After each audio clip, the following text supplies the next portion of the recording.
Hi friends, ఎలా ఉన్నారు? నేనైతే చాలా బాగున్నా. మీరు కూడా బాగుండాలని మనస్ఫూర్తిగా కోరుకుంటున్నా. చూసారా ఫ్రెండ్స్, మా ఇంటి దగ్గర ఎంత వర్షం పడుతుందో. ఎర్రటి మందు టెండల్లో రాళ్ళ వర్షం పడడం కాదు, రాళ్ళ వర్షం పడుతుంది. ఎంత సూపర్ ఉంది అంటే ఎంత చల్లగా ఉంది. ఫుల్ హ్యాపీ అవుతుంది. ఇప్పుడే వర్షాకాలం వచ్చినంత ఆనందంగా ఉంది.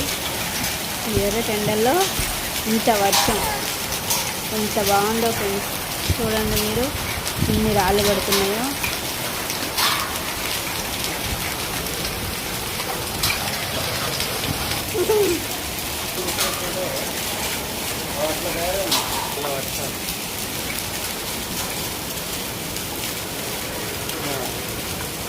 వస్తాను అంటే వస్తాను, మెల్లగా వస్తాను.